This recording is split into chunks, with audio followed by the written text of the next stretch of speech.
Brief recap. Chelsea have beaten Portsmouth by 3-0. They consolidate third place at level on points with Arsenal, a point behind Manchester United. Goalless at half-time at St James's. Newcastle United against Blackburn Rovers. Newcastle unbeaten in the last 7 games. Too many draws, though, in truth. In the First Division, an away win for West Ham at Nottingham Forest. Harewood and Defoe, the scorers, and Watford have come from behind to beat Cardiff 2-1. Fitzgerald and Cook, the scorers there. No goals so far. Barnsley against Chesterfield, still playing in that one. Kidderminster have beaten Bristol Rovers by a goal to nil to continue their excellent run under Jan Molby. 4 wins in the last 5 games. Let's go off to Goodison Park. Everton against Birmingham City. The ball's been in the net. What happened? Here's Rob Palmer. Duncan Ferguson headed into the net, but the linesman rather spoiled his day after his birthday. Duncan Ferguson was ruled to be offside. Not clearly obvious from the first replay that we've seen, but he came bustling in. It's a cross on the left from Naismith. Ferguson, who's apparently scored only his 2nd header in Everton colours over Christmas against Manchester United, hasn't scored his 3rd. It remains 0-0. Rob Palmer looking very much like the ghost of Christmas present there, wasn't he? No goals. Delayed kick-off as well in the 3rd Division. Carlisle against Darlington, the bottom 2 clubs meeting at Brunton Park. That one has been delayed by 15 minutes, and Sheffield Wednesday have taken the lead against Tranmere Rovers. You can't help thinking this is a big game for Sheffield Wednesday and Chris Turner. They attracted, by the way, for a 2nd Division game, 29,499 on Boxing Day, and they lost. Graham Lee scored then, and he's done it again at Tranmere. Wycombe 0, Rushden and Diamonds 1-2. Former Gunners in charge there, of course. Tony Adams in charge of Wycombe, and Brian Talbot in charge of Rushden, and Rodney Jack has got the goal there, and Stephen McPhee has scored for Port Vale against Stockport. McPhee's 12th goal of the season. I think there's been an early goal in the game at Molineux. Here's Charlie Nicholas. Yeah, certainly has, Jeff, and it's going to Leeds United, and it's Michael Dewberry with an easy header, I have to say. Cross came in from the left-hand side from Stephen McPhail, near post. The marking was awful yet again from Wolves. Fantastic start for Eddie Gray, who's playing the 5 in midfield again. 1-0 Leeds. Now, before today, Wolves have conceded 38 in 17. That's more than 2 goals a game. You haven't to score 3 to win a game. It's mission impossible, isn't it? A huge game at the Kingston Communications Stadium today. I'm sure it'll be a sellout crowd as well, because it's a local derby. Thank you to the man who sent me an atlas, by the way, a couple of weeks ago, just to point out where derbies were. Well, Hull against Doncaster Rovers is certainly one. And Jason Price has put the home team ahead against the 3rd Division leaders. Aston Villa against Fulham next at Villa Park. Villa started brightly, but Fulham have had a decent chance, John. Well, they've had 2 decent chances, Jeff. From Inamoto corner, Alan Gomar had come up for the corners, headed down from about 6 yards out. Lee Hendries managed to kick it off the line, and that would, of course, put Fulham ahead. And then Sorensen has made an unbelievable save from Steed Malbronk from possibly 3 or 4 yards out. Sorensen, a reaction save, it's hit his shoulder and gone over the crossbar and gone out for a corner, but no goal so far, Jeff. Thanks, John. There's confirmation of Michael Dewberry's goal in the 3rd minute at Molineux. It's his 2nd in 4 games. He'd scored 2 in the previous 10 seasons before that, so I think it's fair to say he's having a good little spell at the moment. Stockport have equalised against Port Vale at Vale Park. The Vale lead didn't last very long at all, just 2 minutes, and Stuart Barlow is the man who's got the goal for Sammy McElroy's side. He's into double figures for the season now. He has 10. Let's go and see how things have... Oh, and in Scotland, the only match in the SPL today, Dundee 0, Rangers 1. It's an absolute must-win game for Rangers. 11 points adrift of Celtic. The Old Firm derby next Saturday, of course. Nuno Capucho is the man who's put them in front. Let's go and see how Charlton, one of the, well, I was going to say informed sides, but certainly judging by Friday's performance against Chelsea, one of the informed sides in the Premiership, are doing against 4th from bottom Tottenham. Here's Lou Macari. Well, Charlton were on top for the first 3 or 4 minutes, Jeff. 3 corners in those first 3 minutes. Then Tottenham have come back into the game. Robbie Keane unmarked in midfield, picked the ball up, went advanced about 5 or 6 yards, had a great shot, deflected for a corner by Mark Fish, and from the corner, great ball in from the corner. Freddie Canute had a wonderful chance to put Spurs in front, missed the target completely when it looked easier to score. Still 0-0. Thanks very much indeed, Lou. Goal to tell you about there at Kenilworth Road. Luton in 9th place. Adrian Forbes has scored for them. You have to say that Mike Newell has worked a small miracle there, considering the pre-season they had, where they were voting for who they wanted as manager, and then Tony Thorpe was sold from beneath his feet. But they've only lost 1 of the last 8 games, and that's Forbes' 11th of the season to put them in front against Notts County. Let's go back to Villa Park. Aston Villa against Fulham. What's happening, John? Unbelievable. Well, if ever you thought the person that put Villa ahead, Angel, with a fantastic chance from about 7 yards out. How Van der Sar's kept it out in the net, I'll never know. So there's been 2 magnificent saves from both goalkeepers in this game so far, Jeff. Terrific, lively start at Villa Park, where Villa are so strong. Won the last 4 home games in a row, remember. Let's go and see how things have begun at the City of Manchester Stadium. City have only won 8 of the last 18 home games, so their new stadium hasn't been a big help for them so far. How's it begun, Nigel? It's been a lively start by both sides, Jeff. It was a downpour just before kick-off, so the surface is very wet, and Fowler's just been fouled about 25 yards out here, so it's going to be the first opportunity for a strike at goal. But both teams knocking it about well, but no shots at goal as yet, Jeff. Still 0-0. Thanks, Nigel. St James's Park, Newcastle drawn 8 times this season. Too many in Sir Bobby Robson's view, and being held at the moment by Blackburn Rovers. Let's see how the second half has begun there. Here's Alan McAnally. Of which we've had 4 minutes, Jeff, and it's been a lively start by Blackburn, to be honest. And just a minute ago, Newcastle got off quite lately. Ball from Two-Guy again, typical Two-Guy, good pass, gets Gallagher away down the right-hand side. A lovely ball in between defender and goalkeeper. Andy O'Brien stuck out his leg and unbelievably just caressed it back to goalkeeper Shea Given. In other words, it looked it could have gone anywhere. The referee Mark Halsey said, no, not a pass back. He tried to control it or get it away, and it went back into the hands of Shea Given. A little bit of luck for Newcastle there, 0-0 still. Let's go to the Reebok next. Sam Allardyce said that Bolton's game against Leicester was their most important of the season so far. Let's see how it's begun. Here's Nick Collins.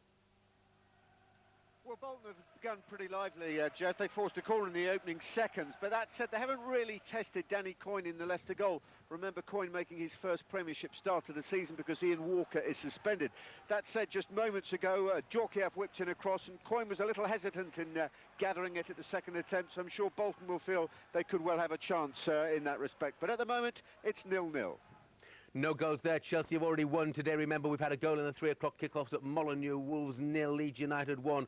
Wolves have lost their previous 4 in a row, conceding 16, and Michael Dubry has put them behind early on. Back to the game at White Hart Lane, where Tottenham have lost their last 4 games in all competitions, playing Charlton Athletic. Latest news from Lou Macari. Well, Spurs on top now, Jeff, with just a Gus Ploy with a lovely header into the path of young John Jackson. He looked as if it was a half chance, 20 yards out, at a bad angle. Fantastic volley from Jackson, just went wide of the target. But Spurs putting the pressure on. You would think on the evidence of the first 10 minutes or so, Jeff, it was Spurs that were riding high and Charlton struggling. Spurs in command at this moment. Third Division Northampton, only 9 home goals so far this season. Before today, anyway, only Carlisle have scored fewer than that, but Richard Walker has scored his second in 2 games, and they lead Cheltenham by a goal to 0. Cheltenham, the worst defence in Division 3, 47 goals conceded. It is now. Leeds in front very early on at Molineux. Let's see how the home side are responding. Charlie Nicholas. Yeah, they're playing well, Leeds. Wolves have responded, Jeff, but it's like we said before, kick-off today, they're lacking that little bit of quality to give them a good bit of service for strikers to earn a reputation. Another corner from Pennant from the left. Oakes is scrambling. He managed to get a good punch on it, and it goes out to camera. But Leeds playing well, Jeff. They're knocking it up.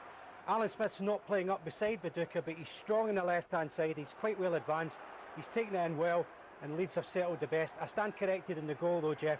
It was definitely Michael Dubry, but the corner was actually from Ian Hart. It was beautifully whipped in. I think it was Stephen Everson who was back defending. He made an awful job of it, but Dubry put them 1 up. It remains 1-0. Lincoln City lead by a goal to 0 against Cambridge United. Gary Fletcher is the scorer there. By the way, talk about problems with dope tests. We've obviously heard so much about it lately. The Cambridge players had to wait on their coach for 2 hours in the car park at Northampton recently after 2 of their colleagues were attempting to give a urine sample. 1 goal behind today. And the clash of 2 Oldham managers, former Oldham managers, Joe Royle and Ian Dowie, and you can see that so far Joe Royle has the upper hand. Let's hear from Portman Road and Kevin Lawrence. Yes, it's Ipswich 1, Palace 0. Jermaine Wright, the goal scorer, close in. First time volley from Jim McGilton's far swung in corner from the left-hand side. Poor defending really by Palace. Ipswich pretty much good value for their lead. Ipswich 1, Palace 0. Now then, straight back to the game at the City of Manchester Stadium. Manchester City against Liverpool. We talked about Robbie Fowler, whether he could ever regain that sharpness. Scored in his last game, of course, and had a chance there, Nigel. Had a chance there. It was a good move down the right-hand side. Rayner put Wright Phillips in. He came inside, laid it for Fowler, just inside the 18-yard box, but on his weaker right foot, and he blazed it over from about 16 yards, Jeff. But good bright start from both teams. Still 0-0. Going off to Bramall Lane in the First Division next. Sheffield United currently sitting third in that First Division table, one of the favourites for automatic promotion. Let's get news of their game against Wigan. Here's David Craig. Yeah, Sheffield United 0, Wigan 0, but it's the visitors who almost went in front on 6 minutes. Jimmy Bullard with a stinging shot that was just inches wide of Paddy Kenny's right-hand post. No Michael Brown today, of course, in the Sheffield United side, still suspended, but he did a farewell wave, rumoured to be going to Spurs in January just before kick-off. Sheffield United 0, Wigan 0. Another derby, I think I'm safe in saying I'm right in that one as well. Scunthorpe 0, Boston United 1. Peter Duffield, it's only his 5th goal of the season, and it's only Boston's 6th away goal all season, the worst away attacking record in the 3rd Division, but enough to give them the lead at Scunthorpe, who've lost twice in a row after a 14-game unbeaten run. Let's go back to the game at Goodison Park in the Premiership, where Everton are playing Birmingham City. Birmingham, remember, they haven't won at Goodison since 1957. Let's get the latest news from Rob Palmer. Once in, I think, 57 years they've won here, and they've made a good start today. They've had the 2 better chances in the last 10 minutes. Stern John came climbing over 2 defenders to head it just over the bar, had Nigel Martin ranting and raving at his defenders. Everton have had their moments there. They're using Duncan Ferguson as a battering ram today. He's given a couple of times on the end of crosses. There's been one moment of trouble when Thomas Radzinski burst through the area, but a good save from Mike Taylor. Goodison Park is no place for the faint-hearted. It's 0-0 at the moment. Tell you what, talk about reliable Premiership goalkeepers. They don't come much more reliable than Dean Kiley. Lou Macari. Yeah, right, Jeff. A great save from Kiley. Robbie Keane looked certain to score. Up front, it was Freddie Canuti with a 1-2 into the path of Keane. 6 yards out, looked certain to score. Kiley came out, blocked the ball right in front of him. Great save from Kiley. Robbie Keane probably disappointed. He didn't hit the back of the net, but you must give credit to Dean Kiley there. He's kept sharp in the game, but it's all Spurs. Thanks, Luke. Queen's Park Rangers 2nd in the 2nd Division. 4 points behind Plymouth at the top after a couple of indifferent results, but excellent at home. Unbeaten in the last 14 league games, and they lead Colchester by a goal to nil. Kevin Gallen is the man who's got that goal after 12 minutes. By the way, it's worth saying at this stage as well, Phil Parkinson, the Colchester manager, they're 6th in the table. What a record he has since he went there. 44 games in charge, won 22 and lost 11 of those 44. It's been an excellent Premiership debut. Lively start at Villa Park, Aston Villa against Fulham. No goals, the last we heard. What's happening now, John? Yeah, it's settled down a little bit, Jeff, I must say. Fulham have certainly come more into the game. I must say I do enjoy watching them play. They pass the ball around the pitch very well. They're set up with 5 across the midfield with just Sahar down the middle on his own, but with Malbronk on the right, Bowen Morte on the left. They've got a great attacking ploy in using both of those 2 players in wide areas, but also from a defensive point of view, wherever the ball breaks down, they get that 5 straight across the midfield, set up very, very well, and they're knocking it about very well. Malbronk has created 1 or 2 good openings for Zaha, but at the moment, still no goals, Jeff. Thanks very much, John. Crystal Ern's first goal since August has put Wrexham in front against Blackpool. Blackpool have had a terrific run. They've won their last 4 away games and 9 out of 11 in all competitions, but behind at the racecourse, where Wrexham do struggle to score. In fact, only 11 home goals before today is the worst in Division 2. Let's go and hear about the worst team in the Premiership, at least on current standings. Wolves against Leeds United. Leeds leading by a goal to nil.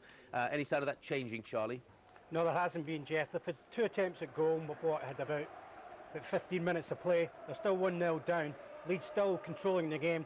They've had 2 efforts at goal. One was from Colin Cameron, 30 yards out. Must have finished about 20 yards wide as Smith puts the cross in, but no one in there.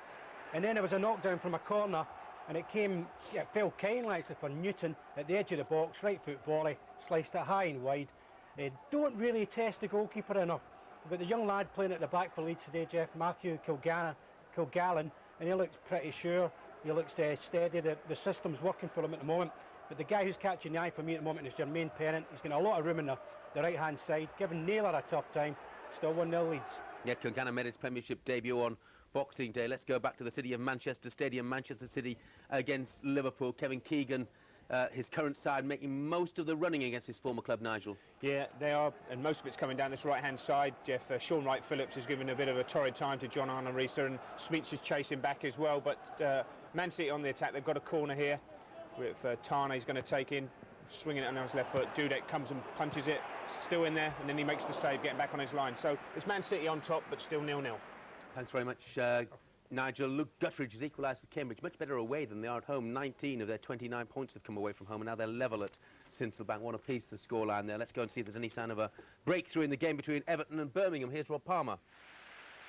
Lots of promise, but no goal yet. Alex Nyarko, who's starting for the first time in over a month, had a great run a few moments ago, playing in short sleeves. Shirt is a brave man in these sub-zero temperatures. His shot came off a couple of defenders, it fell, and almost ratting it in was Thomas Radzinski, but he's a footstep away from giving Everton the lead after 15 minutes. It remains 0-0.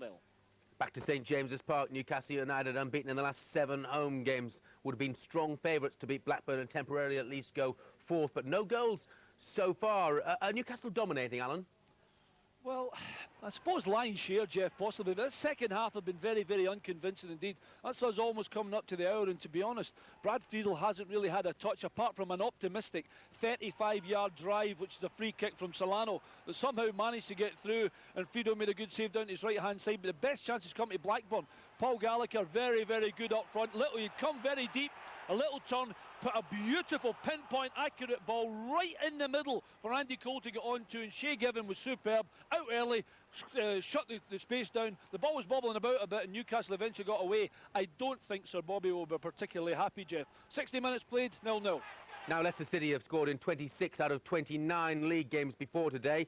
Now they've scored in 27 out of 30 at the Reebok. Nick Collins. Jeff, that's right, yes, Leicester City are ahead, though. It doesn't necessarily mean they'll go on to win. They do tend to give the lead away a lot, but fair play to them on this occasion. A poor clearance from Jussi Jääskeläinen. Ivan Campo was slightly caught in possession, put under a bit of pressure. The ball fell to Marcus Ben. He didn't need any second bidding. Great first-time strike from 15 yards. That was his 5th goal of the season, and it's Bolton 0.